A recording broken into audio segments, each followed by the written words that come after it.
बराह रास्त आपको लिए चलेंगे रावलपिंडी, जहां पर शेख रशीद इस वक्त मीडिया से फैसला करेंगे। मैं 9:30 बजे लाल हवेली में कौम से खिताब करूंगा।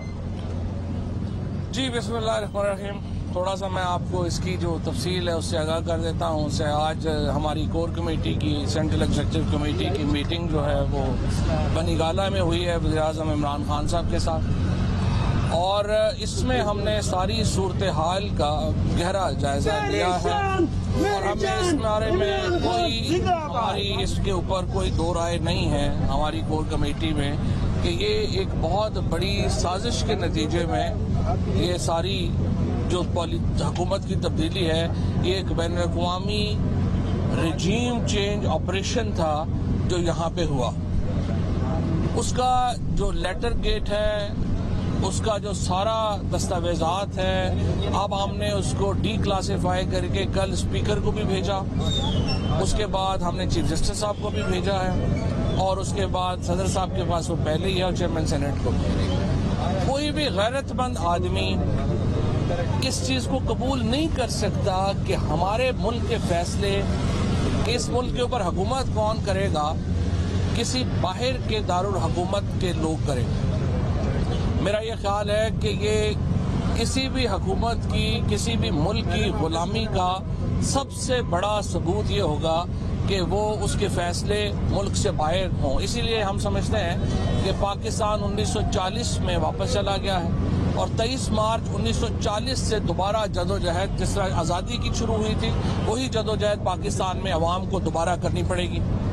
तो पहला तो यह है कि सेंट्रल एग्जीक्यूटिव कमेटी ने, वज़ीर-ए-आज़म इमरान खान ने पूरे पाकिस्तान से ये अपील की है कि वो आज रात इशा की नमाज के बाद डिस्ट्रिक्ट हेडक्वार्टर्स में भरपूर एहतजाज के लिए बाहर निकलें।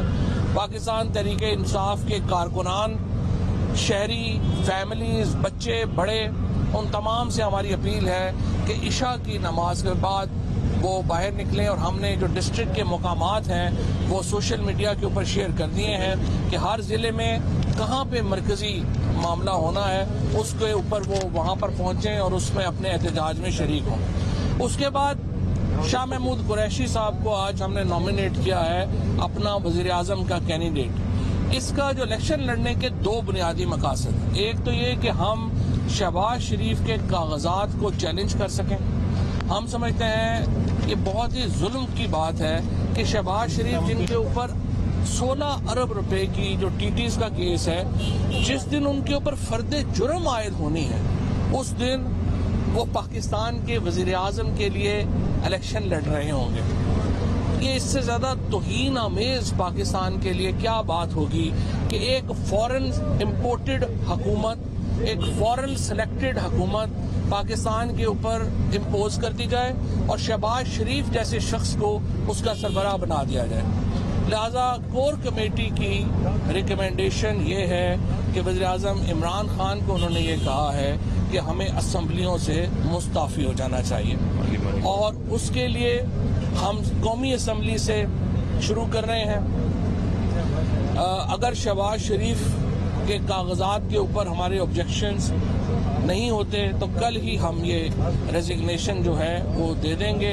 आज रात को पार्लिमानी कमेटी का, पार्लिमानी पार्टी का इजलास यहीं बनीगाला में तलब कर लिया गया है। पार्लिमानी पार्टी में ज़्यादातर इस्तीफे वो पहले ही प्राइम मिनिस्टर साहब को दे चुके हैं। अब अगले मरहले में हम जो उनसे दोबारा रात को जो है वो इसके ऊपर एक उनसे इस्तीफे तलब करके और मुशावरत करके हम इंशाअल्लाह ये जो मूव है हमारी इस तरफ बढ़ेंगे। हमारे नज़दीक ये पाकिस्तान के अवाम के मुंह के ऊपर एक तमांचा है जिस तरह से ये सब कुछ हुआ। हम इसको मुस्तरद करते हैं, पाकिस्तान के अवाम इसको मुस्तरद करते हैं।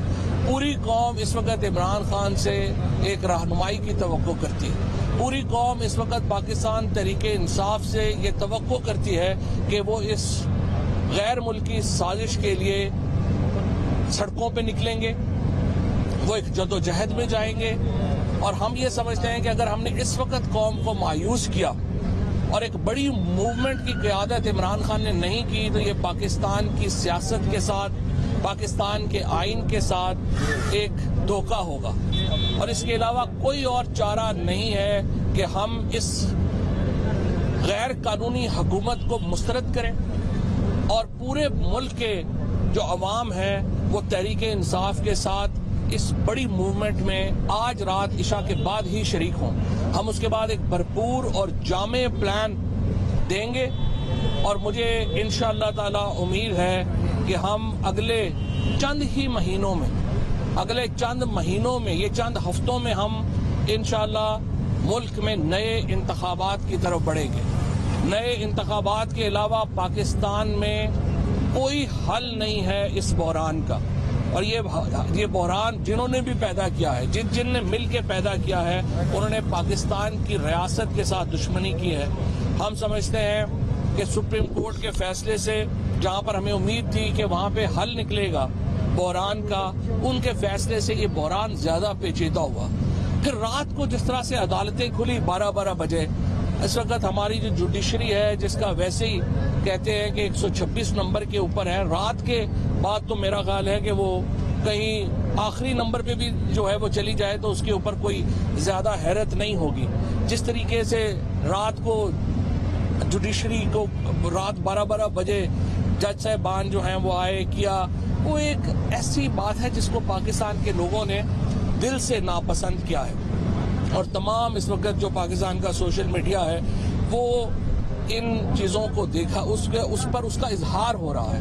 बहरहाल हमने ये फैसला किया है एक बड़ी तहरीक चलाने का वज़ीर-ए-आज़म इमरान खान की क़यादत में। तहरीक इंसाफ इसके लिए पूरी तौर के ऊपर तैयार है और तमाम लोगों से हमारी अपील है आज इशा के बाद निकलें और जब तक हम इस हुकूमत को इस्लामाबाद के ऐवानों से उठाकर बाहर नहीं फेंकेंगे, पाकिस्तान में ये नापाक हुकूमत कायम रहेगी।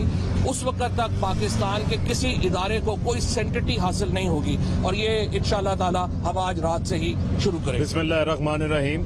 पूरी कोर कमेटी ने आज वज़ीर-ए-आज़म इमरान खान जो हमारी पार्टी के चेयरमैन भी हैं उनको खराज तहसीन पेश किया है। जिस तरीके से उन्होंने इस इम्पोर्टेड हुकूमत के खिलाफ, बैरूनी साजिश के खिलाफ, कौमी खुद मुख्तारी के लिए, मुल्क की सालमियत के लिए, कौमी गैरत के लिए जिस तरीके से उन्होंने डट के मुकाबला किया है, पूरी कोर कमेटी ने उनको खराज तहसीन पेश किया है।